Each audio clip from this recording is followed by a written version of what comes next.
మజాకా. యశోద, రేపు 5ంటికి మన ఇద్దరం లేచిపోతున్నాం. నేను 4ంటికే లేస్తాను. నిద్ర కాదే, లేచిపోయి పెళ్లి చేసుకుందామని చెప్తున్నా.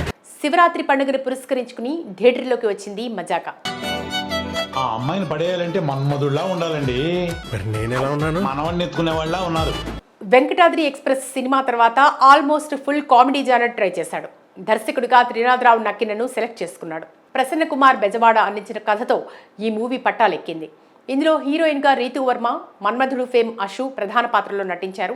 ధమాకా, నేను లోకల్, సినిమా చూపిస్తా మామ లాంటి హిట్లతో ఆకట్టుకున్న దర్శకుడు త్రినాథరావు నక్కిన ఈ సినిమాను కామెడీ ఎంటర్టైనర్గా డైరెక్ట్ చేశాడా లేదా మూవీ ఎలా ఉందో రివ్యూ ద్వారా చూద్దాం. అమ్మాయిలతో మాట్లాడాలంటే కాస్త సిగ్గండి. ఇప్పుడు బాగానే మాట్లాడుతున్నారుగా. పెగ్గేసాక సిగ్గే ఉంటుందండి. ముందుగా ఈ కథ విషయానికి వస్తే, కొడుకు పుట్టగానే భార్యను కోల్పోయిన రమణ అలియాస్ రావు రమేష్ కొడుకు కృష్ణను అలియాస్ సందీప్ కిషన్ను పెంచుతాడు. రెండో పెళ్లి చేసుకోడు. ఇంట్లో ఆడవారు లేకపోవడంతో తండ్రి కొడుకులిద్దరూ స్వేచ్ఛగా ఉంటారు. కృష్ణ పెద్దయ్యాక పెళ్లి చేయాలని రమణ పెళ్లి సంబంధాలు చూస్తుంటాడు. ఇంట్లో ఆడవారు లేకపోవడంతో పిల్లనివ్వడానికి ఎవరూ ముందుకు రారు. దీంతో విసుగు చెందిన కృష్ణ మీరా అలియాస్ రీతూ వర్మని ప్రేమిస్తాడు. ఆమె వెంట పడుతుంటాడు. మరోవైపు రమణ మన్మధుడు హీరోయిన్ ఆషు వెంట పడతాడు. ఆమెను రెండో పెళ్లి చేసుకోవాలని నిర్ణయించుకుంటాడు. ఇదే సమయంలో కొడుకు పెళ్లి చేయాల్సిన తండ్రి వేరే అమ్మాయిని ప్రేమించడం కృష్ణకు నచ్చదు. ఇదిలా ఉంటే మరోవైపు వీరిద్దరి జీవితంలోకి భార్గవ్ వర్మ అలియాస్ మురళీ శర్మ అనివార్య కారణాల వల్ల ప్రవేశిస్తాడు. అతను విలన్ సైకో కావడంతో తండ్రి కొడుకులిద్దరిని ఇబ్బంది పెట్టే ప్రయత్నం చేస్తాడు. మరి భార్గవ్ వర్మ నుండి తండ్రి కొడుకులు ఎలా తప్పించుకున్నారు? తండ్రి కొడుకులు వారు ప్రేమించిన అమ్మాయిని పెళ్లి చేసుకున్నారా? ఆడవారు లేని ఇంట్లో పెళ్లి చేసుకుని కుటుంబాన్ని ఏర్పరచుకున్నారా? ఈ సినిమాలో కామెడీ ఎంతవరకు వర్కౌట్ అయింది? ఇలాంటి ప్రశ్నలకు సమాధానమే మజాకా సినిమా. ఇంకొకసారి అమ్మాయి వెనకాల తిరిగినట్టు నాకు తెలిసిందో అంటే నీకోసం తప్ప నాకు పెద్ద ఇంట్రెస్ట్ లేదన్న. ఇక విశ్లేషణగా చూసుకుంటే ఈ సినిమాని మొదట మెగాస్టార్ చిరంజీవికి కథ వినిపించగానే ఆయనకు కథ నచ్చినా ఎందుకో ఈ ప్రాజెక్టుకు ఓకే చెప్పలేకపోయారు.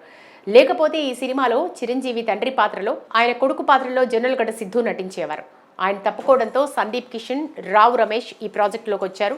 మరి ఈ సినిమాలో తండ్రి కొడుకులు ఇద్దరూ పోటాపోటీగా నటించి నవ్వించే ప్రయత్నం చేశారు. ఇద్దరూ ప్రేమలో పడటం, పెళ్లి చేసుకోవాలనుకోవడం, స్టోరీ లైన్ను కామెడీ సన్నివేశాలతో నింపే ప్రయత్నం చేశారు దర్శకులు. దీంతో అక్కడక్కడ లాజిక్లు మిస్ అయినా ఎంటర్టైన్మెంట్లో ఎలాంటి లోటు లేకుండా చూసుకున్నారు. ఫస్ట్ హాఫ్ మొత్తం తండ్రి కొడుకుల మధ్య రిలేషన్ని, వాళ్ళు అమ్మాయిల కోసం వెతకటం, అనంతరం ఇద్దరికి అమ్మాయిలు తగలటం, వారిని పడేసేందుకు వాళ్ళు పడే బాధలు, చేసే కొంటి పనుల ప్రధానంగా సినిమా సాగుతుంది. ఇందులో పెద్ద చిన్న ఉంది, నువ్వు చెప్పు. చెప్పడానికి ఏముంది? సైకాలజీలో కోర్సులు ఉన్నాయి కానీ సైకోలో కోర్సు ఉంటే సిలబస్ మీరే రాయాలి సార్. సెకండ్ హాఫ్లో ఇద్దరికి పెళ్ళవడం కోసం వారి కుటుంబాన్ని ఒప్పించే ప్రయత్నం చేయడం, తండ్రి కొడుకులు ఇద్దరు ఇబ్బందులు పడటం, ఇక్కడ కామెడీ జనరేట్ అవ్వటం కొంతవరకు పర్వాలేదనిపిస్తాయి. చివరిగా క్లైమాక్స్లో ఎమోషనల్ సన్నివేశాలతో ఆకట్టుకునే ప్రయత్నం చేశారు. ఓవరాల్గా సినిమా ఓకే అనిపిస్తుంది. ఇక పాత్రధారుల విషయానికి వస్తే, కృష్ణ పాత్రలో సందీప్ కిషన్ బాగా చేశాడు. పాత్రలో జీవించాడు.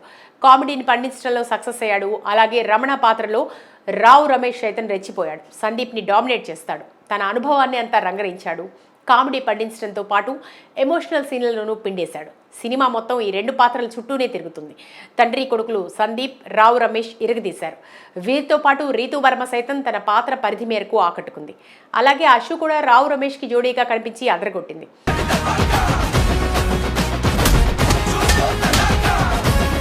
20 ఏళ్ల తర్వాత తెరపై గ్లామరస్గా కనిపించింది. మిగిలిన నటీనటులు ఓకే అనిపించారు.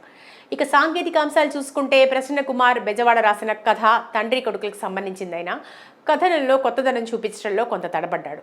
మిగతాదంతా పర్వాలేదనిపించేలా కామెడీ, ఎమోషనల్ సన్నివేశాలను రాసుకున్నాడు. డైరెక్టర్గా త్రినాథరావు నక్కిన ఎప్పటిలాగే తన డైరెక్షన్కు న్యాయం చేశారు. కథనం తగ్గట్టు తెరపై ఎంటర్టైన్మెంట్ చూపించేలా డైరెక్ట్ చేశాడు. కెమెరా, ఎడిటింగ్ పనితనం బాగుంది. మ్యూజిక్ పర్వాలేదు. ఏకే ఎంటర్టైన్మెంట్స్, జీ స్టూడియోస్ నిర్మాణ విలువలు బాగున్నాయి. ఓవరాల్గా 2 గంటల పాటు టైంపాస్ కోసం పెద్దగా ఎక్స్పెక్టేషన్స్ ప్రేక్షకులు పెట్టుకోకపోతే సినిమాని చూడొచ్చు. జై బాలయ్య, జై బాలయ్య, జై బాలయ్య.